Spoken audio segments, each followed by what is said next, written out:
자, 안녕하세요, 여러분. 우리 원격 수업에서 지금 4단원을 이제 나가게 됐습니다. 우리가 저번 시간까지 3단원에 대해서 다 배웠고요. 이제 4단원은 대단원 4단원은 역동적인 화학 반응이라고 하는 제목을 갖고 있습니다. 따라서 우리가 1단원, 대단원 1단원에서 우리 화학에서의 알아야 될 기초 개념들을 배웠다고 한다면 2단원에서는 우리가 원자의 어떤 구성 입자를 발견하는 과정에서부터 원자가 주기율표에서 어떻게 배치되고 어떠한 주기적 성질을 갖는지까지 이 원자에 대해서 배웠었고, 3단원에서는 이런 원자들을 화학 결합을 시켜서, 그래서 화학 결합의 종류라든가 이 화학 결합을 시켜서 만든 이 분자의 구조하고 극성에 대해서 파악하는 시간을 가졌습니다. 자, 이제 우리가 이 원자에서부터 분자까지 어떤 물질을 만들었으니까 이제 4단원에서는 이 물질들을 가지고 반응을 시킬 겁니다.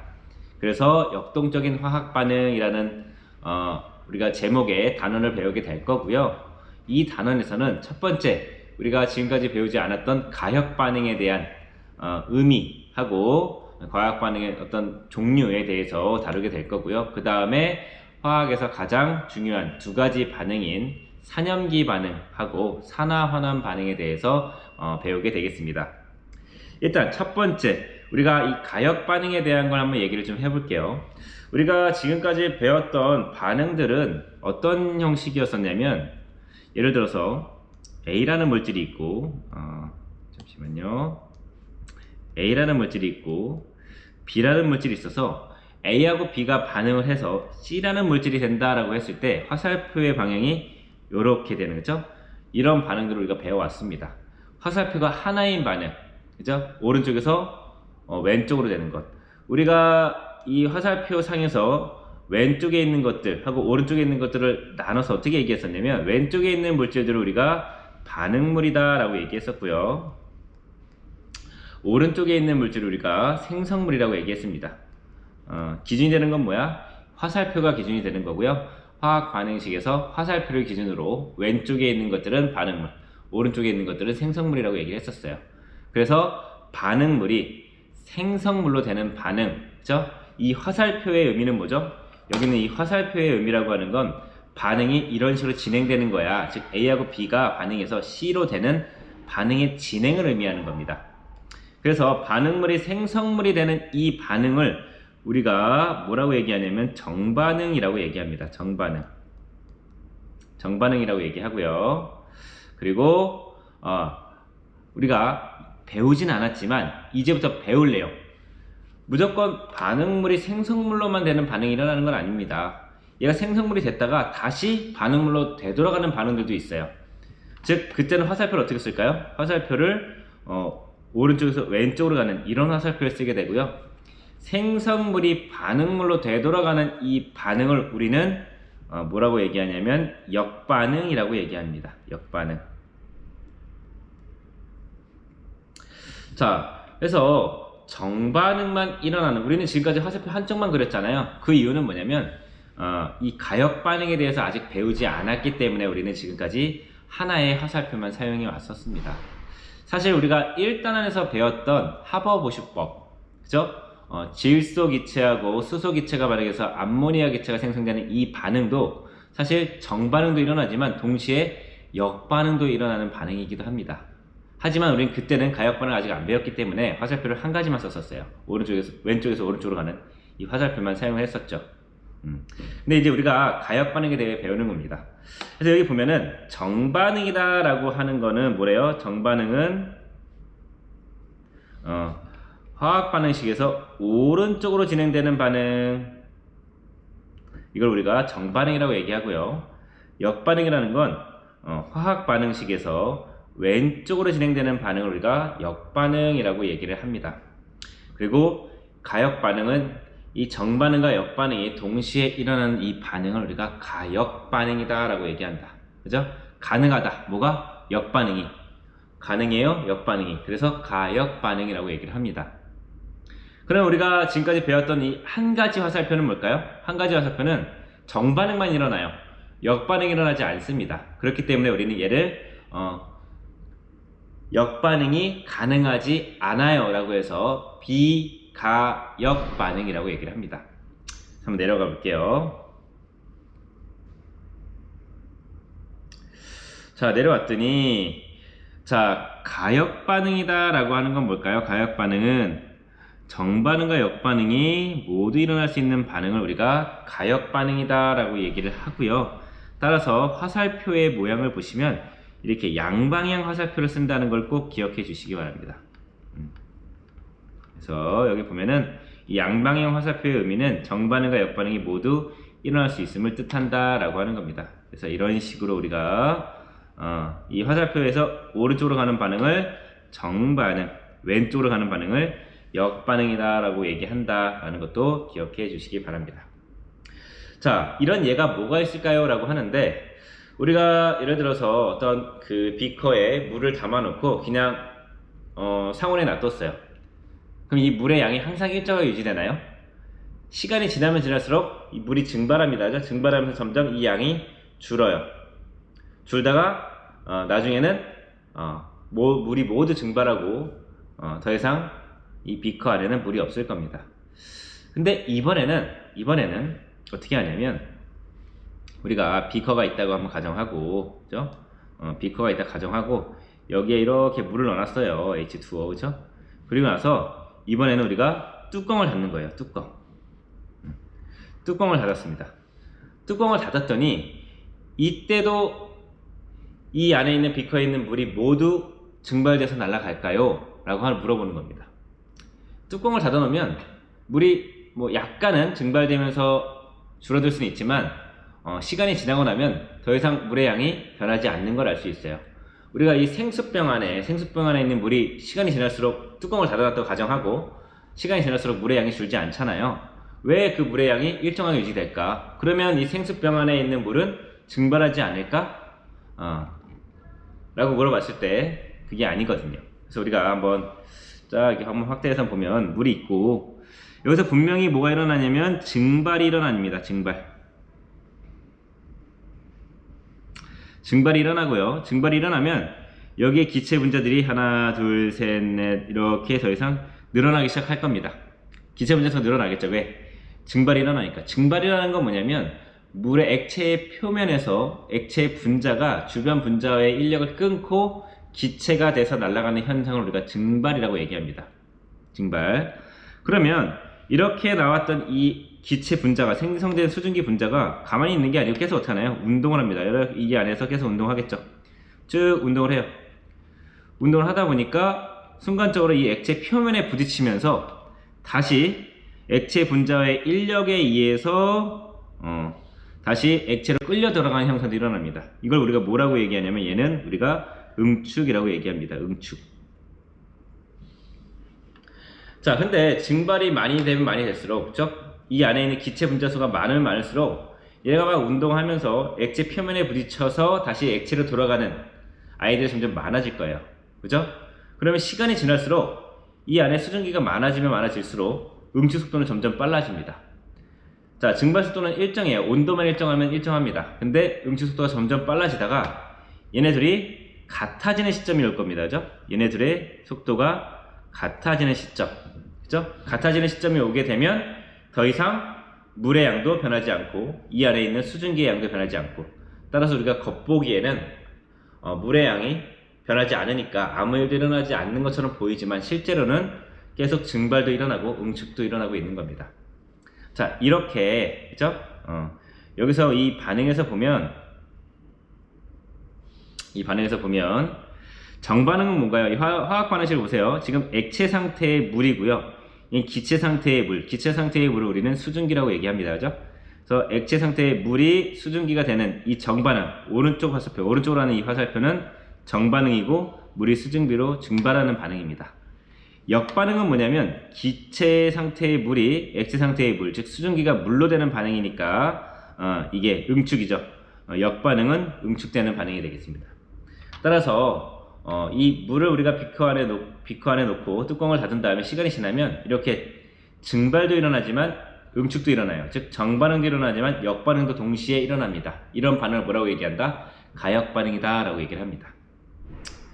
자, 그렇구나. 그래서 옆에 보면 이 증발하고 응축에 대한 정의가 나와 있죠. 그래서 증발이라고 하는 건 액체 표면에서 분자들이 떨어져 나와 기체로 되는 현상이고요. 이 증발은 주변 온도에 비례합니다. 증발 속도는.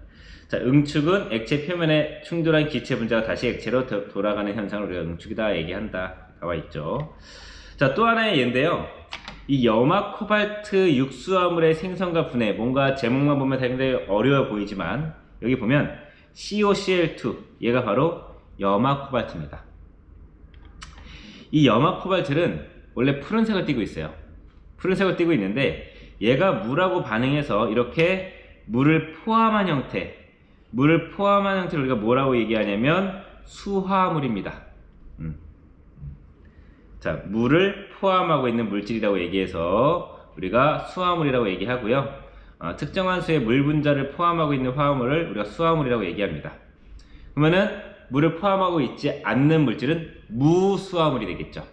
그래서 여기 보면은 염화 코발토가 지금 여기 화학 반응식을 보면 물을 포함하고 있지 않습니다. 그죠? 근데 얘를 우리가 물에 녹였더니 얘가 물하고 반응해서 이 염화 코발트 분자에 이 물 분자를 이렇게 끼고 있는 거예요. 끼고 있으니까 얘는 수화물의 형태가 된 겁니다. 근데 이 염화 코발트라는 녀석은 상당히 재미있는 게 무수화물일 때, 즉 물을 포함하고 있지 않을 때는 푸른색을 띠지만 얘가 수화물이 되면 붉은색을 띠게 됩니다. 즉 주변에 물이 있어서 물하고 반응을 하면 얘가 붉은색으로 변한다는 얘기죠. 그럼 얘가 어디에 이용될까요? 물이 있으면 색깔이 변해. 그죠? 물을 검출하는 데 사용이 됩니다. 그래서 학생들 많이 들어보셨을 거예요. 뭐죠? 염화 코발트 종이 들어보셨죠? 그죠? 염화 코발트 종이. 그래서 염화 코발트 종이는 물이 있으면 어떻게 변하나요? 푸른색 염화 코발트 종이는 물하고 반응해서 붉은색으로 변한다 라고 우리 중학교 때부터 배웠던 내용입니다. 그죠? 그래서 우리가 이 이산화탄소 검출하는 거는 석회수로 검출을 하고요. 뿌옇게 흐려지고, 그죠? 물을 검출하는 거는 우리가 푸른색 염화 코발트 종이를 대봐서 붉은색으로 변하면 물이 있다라고 우리가 검출을 하게 됩니다. 그래서 이때 사용이 되는데, 그러면 얘가 푸른색이 붉은색으로만 변하는 게 아니고 우리가 이 붉은색, 즉 물을 포함하고 있는 염화 코발트에서 이 물을 뜨거운 열을 가해서 날려주면요, 얘가 물을 다시 잃으면서 이 다시 염화 코발트로 돌아가고 무수화물의 형태로 돌아가고 다시 푸른색을 띠게 됩니다. 즉 이 반응도 반응 조건에 따라서 정반응도 일어날 수 있고 역반응도 일어날 수 있는 무슨 반응? 가역 반응이 되겠다. 그래서 가역 반응의 화살표 보면은 이렇게 양쪽 화살표를 사용한다는 거죠. 그래서 이게 다 뭐예요? 가역 반응이다. 가역 반응이다 라고 하는 거를 알 수가 있습니다. 그러면 실제로 이 염화 코발트가 이 반응 조건에 따라서 정반응도 일어나고 역반응도 일어날 수도 있는 가역 반응인지 한번 선생님하고 실험을 통해서 알아보도록 하겠습니다. 자, 보시죠. 자, 여러분, 우리 지금 가역 반응 하고 있는데요. 지금 간단한 실험을 같이 한번 해볼 거예요. 쌤이 오늘 가져온 건 뭐냐면 여러분들 많이 들어봤을 거예요. 염화 코발트 종이. 그래서 이게 가까이 보면은, 자, 여기 보면은 염화 코발트 종이라고 영어로 쓰여져 있습니다. 선생님이 이걸 가져왔는데요. 우리가 염화 코발트 종이는 언제 사용하죠? 물을 검출할 때. 우리가 물은 어떻게 검출하죠? 푸른색 염화 코발트를 붉은색으로 만드는 거죠. 그래서 우리가 푸른색 염화 코발트를 딱 대서 얘가 붉은색으로 변했다? 여기에 물이 있구나 라는 거를 우리가 확인할 수 있다라는 겁니다. 그리고 또 하나는, 자, 이번에는 쌤이 이 염화 코발트를 물에다 녹여가지고 이 용액을 염화 코발트 수용액이죠. 염화 코발트 수용액을 이렇게 준비했습니다. 색깔이 어떤 색이죠? 붉은색을 나타내고 있습니다. 자, 해서 지금 이 염화 코발트라는 아이는 물하고 만나서 수화물의 형태가 되면, 물을 포함하고 있는 형태가 되면 이렇게 붉은색을 띈다라는 걸 우리가 하나 알 수가 있는 거죠. 자, 그래서 우리가 한번 이 염화 코발트 종이를 개봉 한번 해보겠습니다. 짠, 개봉을 하고, 짠, 꺼냈는데, 지금 한번 색깔 한번 보세요. 색깔이 무슨 색이니, 얘들아? 염화 코발트 종이의 색깔이 원래 우리가 알기로는 푸른색이어야 되는데, 푸른색 염화 코발트 종이를 붉게 만드는 게 물이니까. 근데 염화 코발트 종이 자체가 무슨 색이에요, 지금? 붉은색을 띠고 있다는 걸 알 수 있어요. 아하, 망했다. 아, 왜 이런 현상이 일어났을까요? 얘가 지금 밀폐 용기가, 공기를 완전히 밀폐하는 용기가 아니기 때문에 푸른색 염화 코발트 종이를 여기다 넣어놓고 나서 시간이 지나면 주변에 있는 수증기, 그죠? 주변에 있는 습기 때문에 이렇게 붉은색으로 변하게 됩니다. 그럼 얘를 어떻게 해야 살릴 수 있을까? 물기를, 습기를 날려주면 되겠죠. 그래서 선생님이 준비해 온 게 뭐냐면, 짠! 바로 이 드라이기를 준비했습니다. 드라이기로 높은 열을 가해주면 물기가 증발하면서 날아갈 거예요. 그래서 이 염화 코발트 종이에다가 선생님 한번 드라이기를 한번 틀어서 한번 보겠습니다.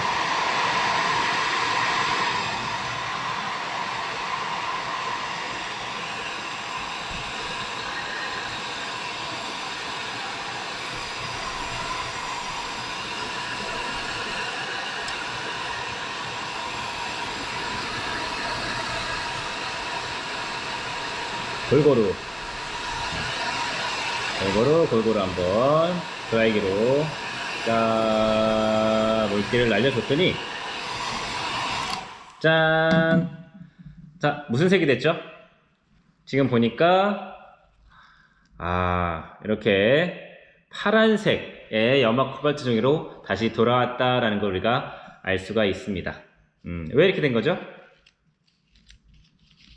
여기 있는 습기가 날아가면서 얘가 염화 코발트가 수화물의 형태, 물을 포함하고 있을 때의 색깔은 붉은색이지만 이렇게 무수화물, 물을 포함하고 있지 않을 때의 색깔은 이렇게 푸른색을 띠게 됩니다. 그래서 우리가 지금 이 푸른색 염화 코발트 종이에 물을 떨어뜨리면 얘가 붉은색으로 변하죠. 물이 여기 있습니다. 그래서 우리가 이 염화 코발트 종이를 한 장 떼서 한 장 떼서 이게 푸른색입니다. 그죠? 파란색 보이죠? 여기다가 물을 뿌려 보겠습니다. 일단 물이 떨어지니까 밑에 휴지를 좀 받치고 자 했더니 아까처럼 다시 붉은색으로 변화됐다는 것을 알 수가 있어요. 그럼 얘가 이 물을 포함하지 않은 무수화물 형태의 염화 코발트가 물하고 반응해서 그렇죠? 수화물 형태가 되면서 이렇게 붉은색으로 변하는 일단 정반응, 우리가 아까 그 본 반응에서의 정반응이 일어난 거고요. 그럼 내가 얘를 다시 역반응으로 만들고 싶다. 얘를 다시 파란색으로 만들고 싶다. 그럼 어떻게 하면 되니? 물기를 날려줘서 그렇죠? 다시 무수화물 형태의 염화 코발트로 만들어주는 겁니다. 그래서 이렇게 드라이기로 일단 바닥에 놓고 좀 할게요. 시간을 좀 아끼기 위해서.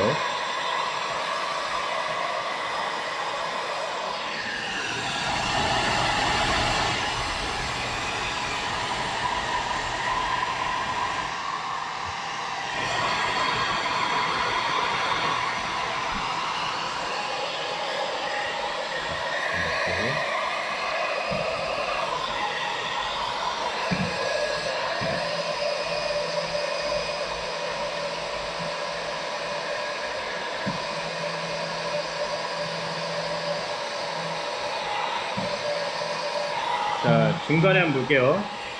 이 봤더니 약간 그쵸? 물기가 날아간 곳이 파란색으로 변했다는 걸 알 수 있죠.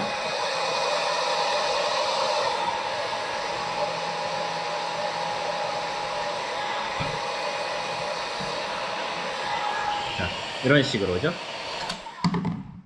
보면은 다시 푸른색 염화 코발트가 우리가 아까 물을 떨어뜨렸을 때는 정반응이죠? 정반응이 일어나면서 수화물의 형태의 염화 코발트가 되면서 붉은색으로 변했고요. 다시 내가 드라이기로 높은 열을 가해주니까 물기가 날아가면서 이번엔 뭐예요? 역반응이 일어나는 거죠. 역반응이 일어나면서 다시 푸른색 염화 코발트 종이로 다시 변했다라는 걸 알 수가 있습니다. 자, 이렇게 정반응도 일어나지만 반응 조건에 따라서 역반응도 같이 일어날 수 있는 것, 이걸 우리가 무슨 반응이라고 얘기한다? 가역 반응이다 라고 얘기를 합니다. 그러면 이 염화 코발트 종이 말고 실제로 염화 코발트 용액을 가지고 한번 실험을 해볼게요. 짠, 여기 지금 휴지 하나를 좀 준비하고요. 휴지 하나를 밑에 바닥에 깔게요. 바닥에 딱 깔고 그 다음에 얘는 아까 얘기한 대로 염화 코발트를 물에 녹였습니다. 그러니까 물에서 수화물 형태가 되니까 무슨 색을 띠게 되죠? 붉은색을 띠게 되는 거죠. 그래서 얘를 갖다가 열고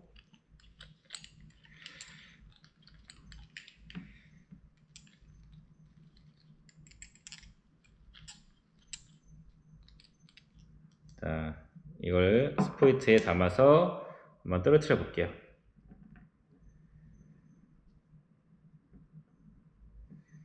이렇게 떨어뜨려 보고 또 이쪽에도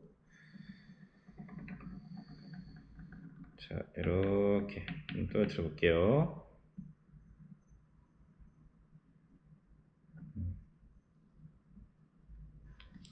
떨어뜨려 보고 짠! 자 이런 형태가 된 겁니다. 그죠? 지금 보면은 약간 붉은색을 띠고 있죠. 그쵸? 왜? 물하고 결합해서 수화물의 형태니까 지금은 이렇게 붉은색을 띠고 있습니다. 얘를 갖다가 그럼 내가 다시 드라이기로 한번 말려 볼게요. 이렇게 놓고 바닥에 놓고 한번 말릴게요.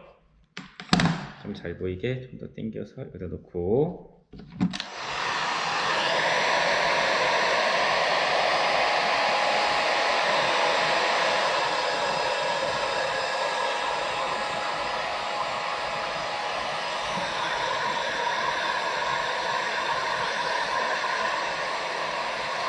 지금 무슨 작업을 하고 있는 거니? 드라이기로 염화 코발트 안에 있는 물을 날려주면서 수화물 형태의 염화 코발트를 무스물 형태죠? 형태의 염화 코발트로 바꿔주는 겁니다. 짠! 됐어요. 그 다음에 다시 짠! 들어주니까 이런 그죠? 아까 붉은색 코발트 종이에다가 열을 가해서 역반응이 훨씬 더 우세하게 만들어주는 겁니다. 역반응이 우세하게 만들어졌더니 붉은색 염화 코발트 종이가 물이 날아가면서 푸른색 염화 코발트 종이로 변하는 그쵸? 이렇게 염화 코발트로 변하는 이런 과정을 우리가 볼 수 있는 거죠. 자, 이거 사실 무슨 모양이니? 하트예요, 하트. 그죠? 그래서 선생님이 한번 하트를 만들어서 여러분 화학 수업을 사랑해 달라고 얘기를 하는 겁니다. 어쨌든 그래서 우리가 이렇게 그럼 이 푸른색의 염화 코발트를 다시 붉은색으로 만들려면 어떻게 해야 될까요? 다시 붉은색을 만들려면 간단하죠? 뭐만 넣어주면 돼요? 네, 분무기에 물을 넣어서 여기다 뿌려주면 이 염화 코발트 종이가 염화 코발트가 그죠? 수화물 형태로 변하면서 붉은색으로 변하게 될 겁니다. 자, 이런 식으로 정반응과 역반응이 모두 일어날 수 있는 반응, 그죠? 이걸 우리가 가역 반응이다라고 얘기합니다. 한쪽 정반응만 일어나는 반응은 비가역 반응. 이런 식으로 정반응도 일어나고 역반응도 동시에 일어날 수 있는 것들을 우리가 가역 반응이라고 한다. 그래서 이거 가역 반응의 한 가지 예니까요. 학생들 잘 보고 우리가 같이 이해를 했으면 좋겠습니다. 자, 그럼 다시 부교재로 돌아가겠습니다. 자, 재밌게 보셨나요? 선생님이 그 영상을 찍으려고 우리 화학실에서 실제로 염화 코발트 물질을 갖다가 학생들하고 같이 실험은 못했지만 시범 실험을 통해서 실제로 이 염화 코발트가 가역 반응이 일어난다라는 것을 같이 확인해 보았습니다. 자, 이제 내려와서 그럼 비가역 반응이 뭔지 한번 볼게요. 자, 비가역 반응이라고 하는 거는 역반응이 거의 일어나지 않거나 역반응이 일어날 수가 없어서 정반응만 일어나는 것들을 우리가 비가역 반응이라고 얘기를 합니다. 그래서 내려와서 보면 자, 지금 비가역 반응들의 어떤 공통점이 뭘지를 한번 여기 있는 것들을 한번 보고 한번 볼게요. 자, 첫 번째 연소 반응이래요. 연소 반응. 메테인이 산소랑 만나서 이산화탄소와 물이 되는 반응인데, 자, 이게 정반응이 일어났어요. 정반응이 일어나면 지금 여기 보면은 CO2는 기체 분자입니다. 그죠? 기체 분자니까 얘가 날아가 버려요. 날아가 버리니까 역반응이 일어나기 어렵고요. 또 하나의 이유는 이 연소 반응이라고 하는 거는 반응할 때 많은 열이 발생합니다. 많은 열이 발생하고 그 열은 열 에너지라는 특징은 뭐예요? 방향성이 없이 주변으로 다 퍼져버려요. 퍼져버리니까 다시 역반응이 일어나기가 어렵습니다. 그래서 연소 반응은 대표적인 비가역 반응 중에 하나입니다. 자, 또 하나. 자, 이게 기체가 발생하는 반응들.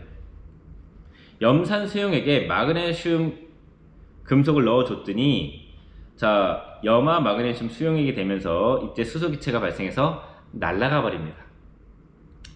자, 역반응이 일어나려면 수소기체도 있고 이 염화 마그네슘도 있어야 되는데 이 기체가 생성돼서 수소기체가 주변으로 날아가 버려요. 날아가 버리니까 역반응이 일어날 수가 없어요. 그래서 대부분 이렇게 기체가 발생하는 반응들은 비가역 반응이 많습니다. 자, 세 번째 중화 반응. 자, 얘도 보면은 산하고 염기가 반응해서 물하고 염이 되는 반응인데, 자, 이때 많은 열이 발생해서 그 열이 주변으로 다 퍼져 버려요. 그래서 이렇게 많은 열이 발생하는 반응들도 대부분은 비가역 반응들이 많습니다. 그 열을 해소하기가 어려워요. 그러니까 발생한 열만큼 역반응이 일어나려면 그 열을 흡수해야 되는데, 열이라는 건 한번 발생하고 나면 주변으로 다 퍼져 버리거든요. 그래서 역반응이 일어나기가 어렵습니다. 그래서 이것도 중화 반응, 연소 반응하고 좀 비슷한 개념인 거죠. 이 앙금 생성되는 반응, 이 앙금 생성 반응은 뭐냐면요, 이 염화 나트륨 수용액하고 질산은 수용액을 섞으면 이렇게 염화은이라는 앙금이 생성돼서 쫙 가라앉아 버립니다. 가라앉는데, 자, 이 앙금이라고 하는 게 왜 생기냐면 이 은이온하고 염화이온의 인력이 주변 물 분자가 얘네들을 이온화 시키려고 하는 인력보다 훨씬 더 큰 겁니다. 그래서 얘네들은 인력이 매우 강하니까 지들끼리 이렇게 붙어가지고 고체 형태의 결정 구조를 가져서 가라앉아 버려요. 앙금 생성이 일어날 때. 따라서 이런 앙금 생성 반응은 얘네들의 인력이 너무 크기 때문에 이 인력을 끊고 역반응이 일어나기가 어렵습니다. 그래서 이런 앙금 생성 반응도 대표적인 비가역 반응 중에 하나가 되겠습니다. 그래서 이 가역 반응이라고 하는 건 정반응과 역반응이 동시에 일어나는 반응을 우리가 가역 반응이라고 얘기하고요. 비가역 반응은 정반응만 일어나는 반응 또는 역반응이 거의 일어나지 않는 반응도 우리가 비가역 반응이라고 얘기를 하겠습니다. 그래서 가역 반응의 경우에는 이렇게 양쪽 화살표를 사용하고, 비가역 반응의 경우에는 이런 식으로 한쪽 화살표만 우리가 사용한다는 거 우리가 알 수가 있었습니다. 그래서 이런 것들을 우리가 비가역 반응이라고 한다. 그래서 가역 반응과 비가역 반응에 대해서 우리가 간략히 알아봤고요. 실험을 통해서 알아봤고요. 그래서 우리가 다음 시간에는 그러면 가역 반응이 일어날 때, 즉 비가역 반응은 시간이 지나면 반응물이 모두 소진되고 또는 둘 중에 하나가 소진되고 그게 한계 반응물이 되겠죠. 반응이 종료되는데, 그럼 가역 반응의 경우는 정반응과 역반응이 동시에 일어나잖아요. 그러면 얘가 어느 한 물질이 소진되는 일은 일어나기가 어렵습니다. 그죠? 그럼 그 경우에는 어떻게 될까? 가역 반응은 시간이 지났을 때 반응이 종료되는 게 아니고 어떻게 될까? 이거에 대해서 다음 시간에 다뤄보도록 하겠습니다. 자, 오늘 수업은 여기까지 하겠습니다. 수고하셨습니다. 안녕.